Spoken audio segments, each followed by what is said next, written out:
related to that, Salvatore says, Michael, I have two questions, if time allows, on the market sentiment indicator, which is now a bullish buy. Okay, so first, let's take a look at the market sentiment tool. This will update while we're in the presentation, 4:45, 4:50 p.m. Eastern time, and we'll see where that stands for the May 6th update. It's only updated once a day. It's not an intraday update.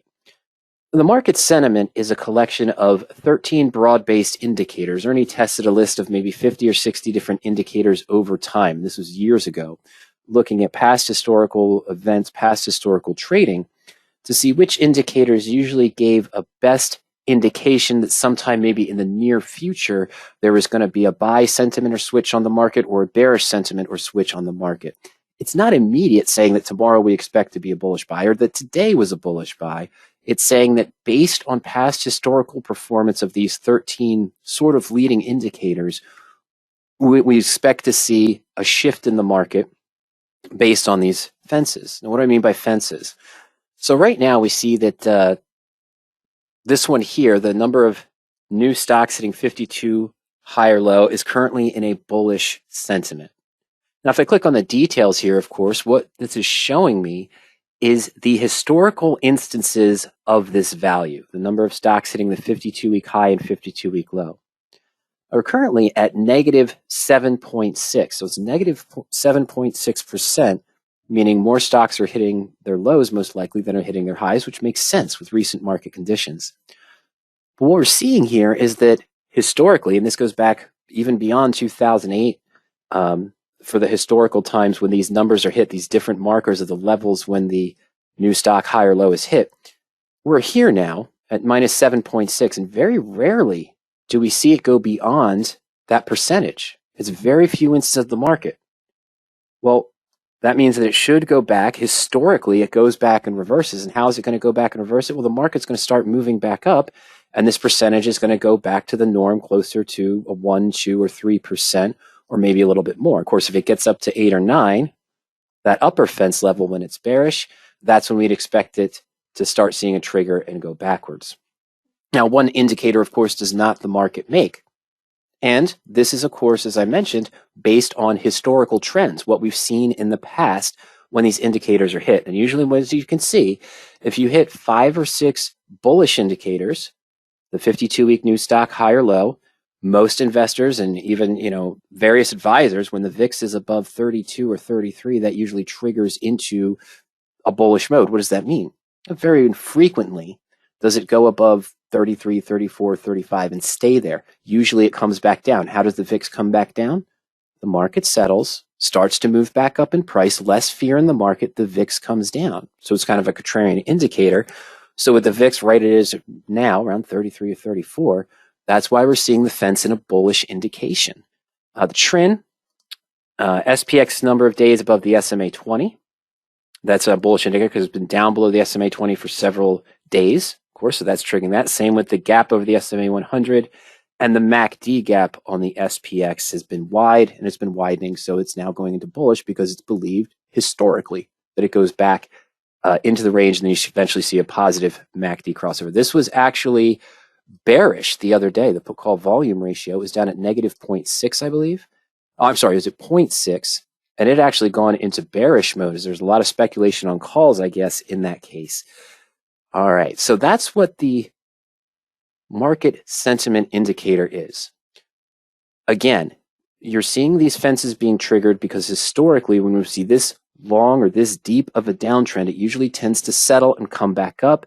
And these ones that are marking bullish, well, they'll start to change, such as the VIX, as I mentioned. Okay, so it's 3120. That was yesterday at the close.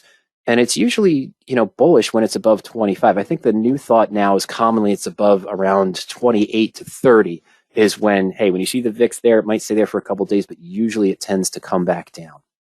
In this case, the original, historically, though, over that time period, and again, here's that time period going back all the way to 2008 and a little bit beyond, of these historical markers. When it tends to go to those levels, it tends to hit there and then sort of come back down over time.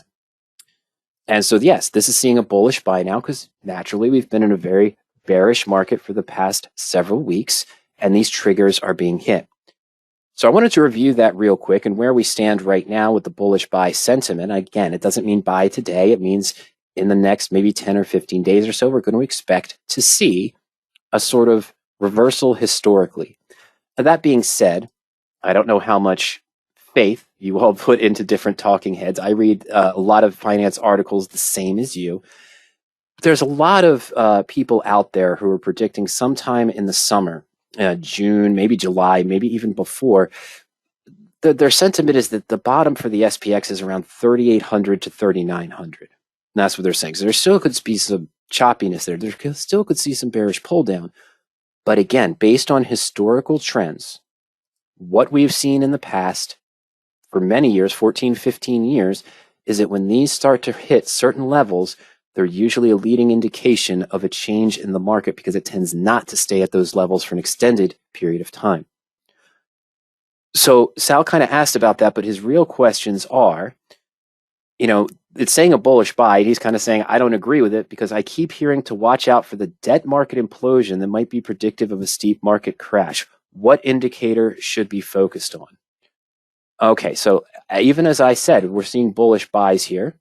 And I've seen a lot of discussion talking about those different things and, the death cross of the SPY being crossed a couple of days ago, I believe, as well. All these little things that go on. I do want to point out one interesting thing in just a moment here. Which indicator should be focused on? Well, really, Salvatore, you want to focus on everything.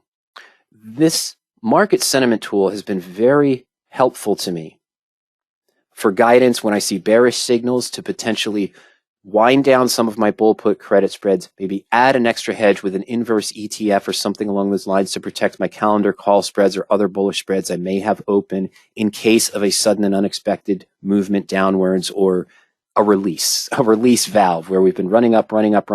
Hey, we need a little 2 or 3% release on the market because it seems overbought.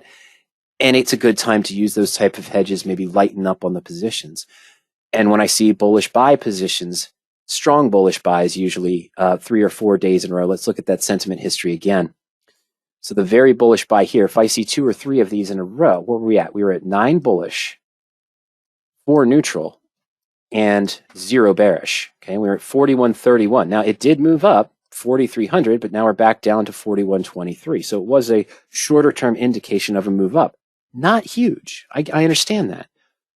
But let's see if we can go back in time very quickly.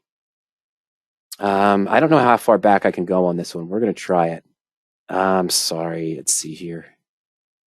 Okay, I want to go back here. Yep, there we go. Perfect. Okay, so this is sort of the historical trends. And we're seeing a very bullish buy, strong bullish buy signals right around at this time was in February 15th, 14th, and 13th of 2020, into the February 20th and 21st of 2020, right before I'm sorry, strike that. The bearish side, I apologize. We started getting into the strong sell warnings 3-4 days in a row right here towards the end of January, middle of February.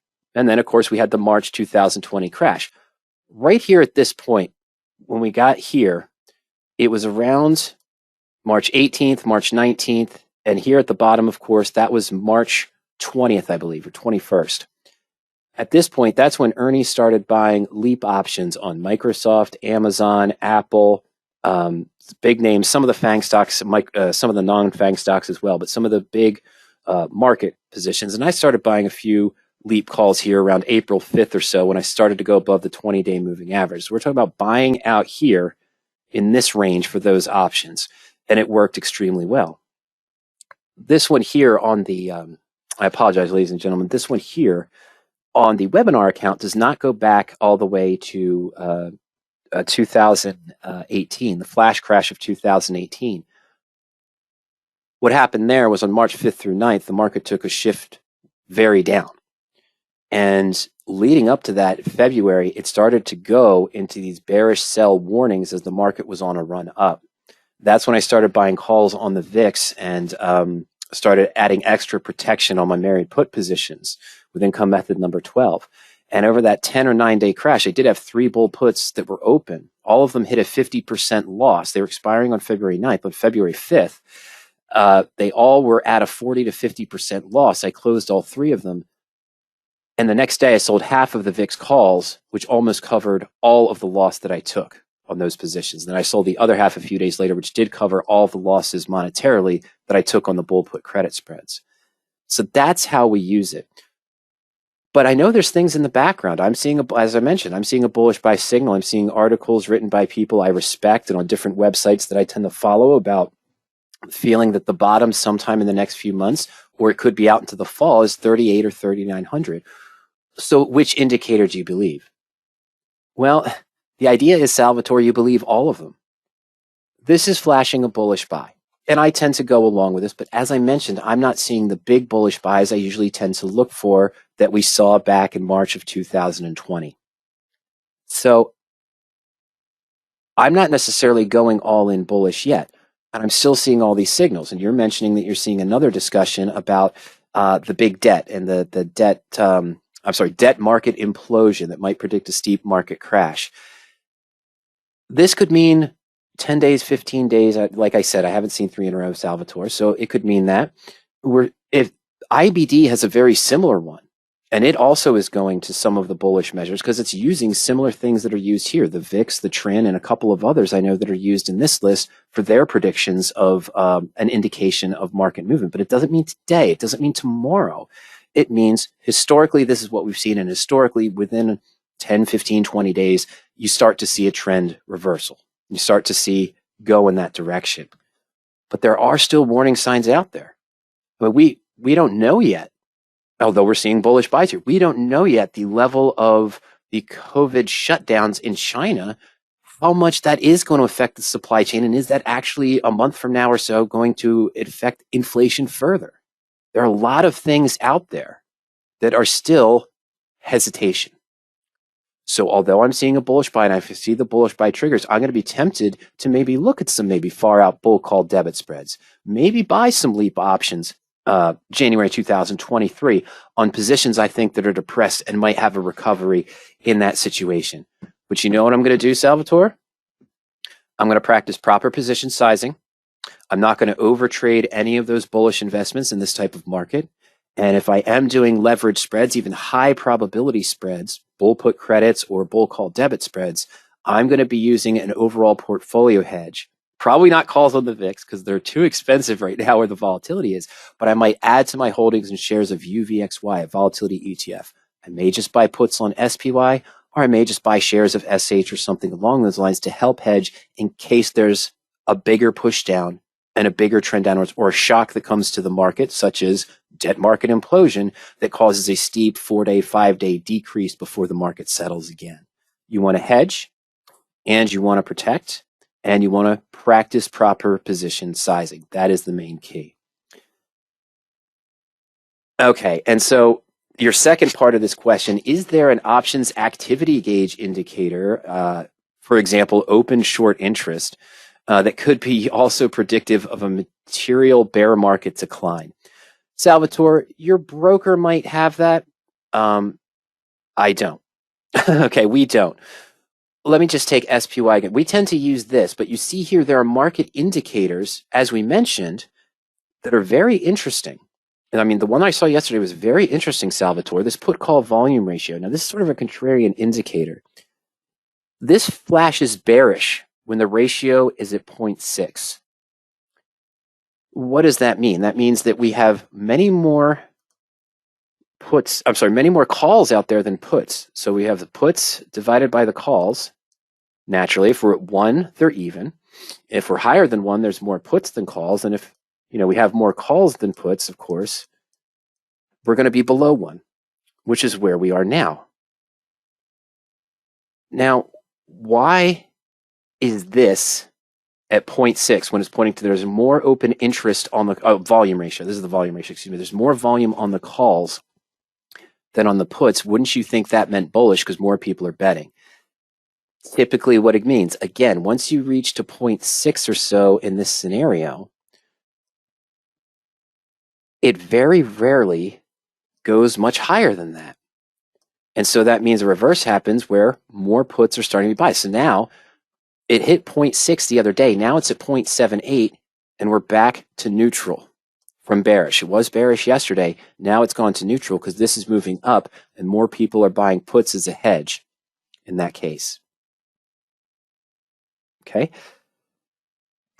Excuse me. Now, why I wanted to go in that direction is the put call volume and put call open interest ratio, as I mentioned, are sort of the contrarian indicators that are used. You know, you'd think one way or the other, but it actually points to an opposite direction. Let's go to SPY here. I'll go quotes, excuse me. Yes, our put call, now it's shifted here. Oh, okay, because this is was updated recently. The put call volume ratio, SPY is now 1.3. That's not SPX, this is 1.3. My apologies. The put call volume ratio across the market is at 0.78. Just on SPY, it's 1.3.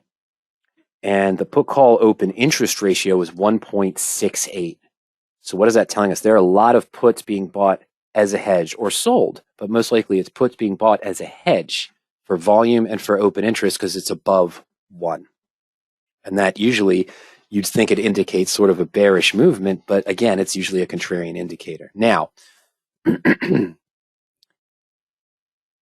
I don't know on an open interest here and this open interest across the market, what is sold and what is bought.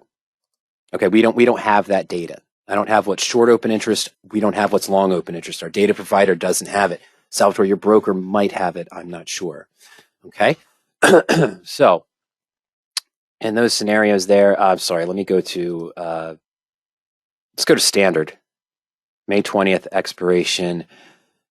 Okay.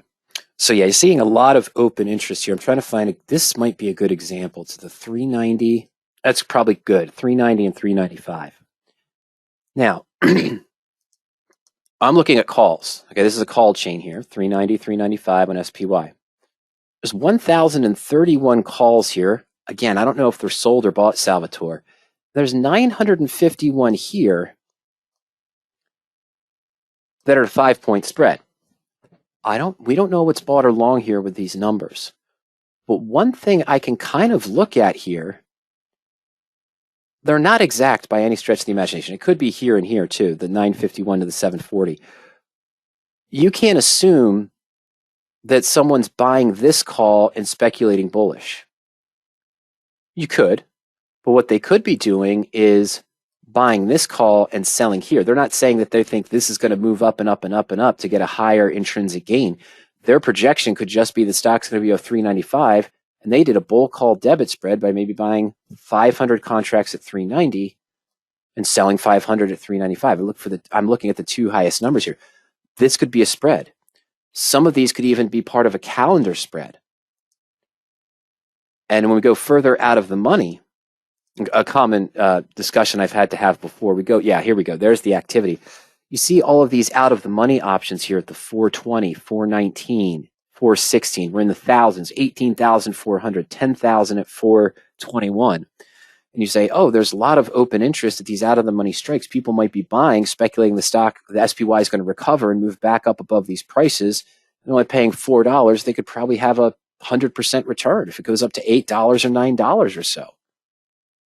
Or this could be 10,000 contracts sold at 420 and 10,000 of these 10,641 bought at 421 as a bear call credit spread. You don't know. Some brokers have this information, Salvatore, we don't, to see which is short open interest and which is long open interest. So check with your broker and you might be able to see if you have those as well, okay? And Salvatore, I'll look into that for you. Your final wrap-up question is, was it AGG? You kind of asked, what does one look for when trying to track the debt? Yeah, you might look at the bond or the treasury ones. I'm going to do some research off the top of my head. I don't know which one is the best ETF or the best underlying, I should say, to maybe use as a hedge or to track potential for the debt market implosion that you're looking for. Jot that down, Sal, and I'll get back to you on that as well. Okay, so I hope that kind of wraps up your questions, clarifies some things about the open interest in that case. And I'm not the open interest, I'm sorry, the market sentiment, for those of you that didn't know what it means and what it implies. It's looking at historical things. As we all know, though, anything can happen. We don't even like to talk about it, but anything can happen in the next 10, 15, or 20 days. Again, this is flashing bullish buy. We see a debt market implosion. That's another outside force that could cause relative black swan event. You know who, as I'm wearing a specific hockey jersey here, but you know who has been throwing the word around, and he's got his little celebration coming up on May 9th over in Russia on Monday. And he's throwing words around doomsday prediction for the West and things of that nature. And he does, he says too much or he does too much, and that outside effect could have a rattle through all markets globally. Okay, I don't even like to say his name. I'm just going to put it that way. I don't like what he's doing. I don't like what he's doing at all, and I don't even want to say his name, but you know what I'm referring to. So that could be an outside force that's not expected with what we see historically with normal market indications on these various sentiments, and that could cause a rough problem. And it could cause something to go different than is expected by the historical indications. I forgot to mention something. When we were having Salvatore's discussion, I said, oh, that's interesting, and I'll get back to it. Market was still down today. We saw SPY went down in the morning, sort of came back a little bit, went back down again in the afternoon, came back up, went back down, yada, yada. Broad-based indexes, the Dow, the NASDAQ, of course, a little bit more, SPX, still negative today. But what's interesting is we came off the peak of the volatilities. Okay, VXX did go back up towards the end in that case. But UVXY, the volatility ETF, is down.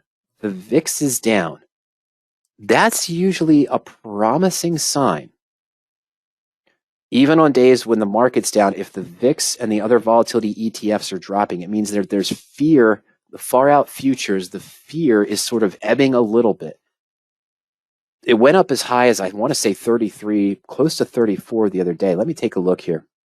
Let's go to our research tool. See if we can go back a couple days on the research tool to see what the high and low is. So today the high was, oh, that was a previous open range, was 32, 33. Oh, okay, good. It was today. Got up as high as 35 today. So yeah, it opened at about 31.20, closed at about 30.19, but it went as high as 35.35. So it was a 5-point decrease from the peak today to the close. That's sort of a promising sign, even though the broad-based indexes, market-based indexes and ETFs, we're seeing still a decline today. Seeing the VIX fall with that is usually a promising sign. It means the future, that big event that we knew was coming, the Fed announcement, how is the market going to react? We did it, we reacted, and now the market's still digesting and still selling. We can see that. There was some pressure a little bit today, but still went down. But again, seeing the volatility fall on a negative day usually gives me some calmness personally, because it does mean that the future outlook for the fear gauge of the market, the volatility, is wavering a little bit. Those fears are subsiding from the recent activity, the recent known events. I'm not saying we don't come into the market Monday at 9:30 and we don't see the VIX go back up to 35. That all depends on things that happen over the weekend and other aspects of that.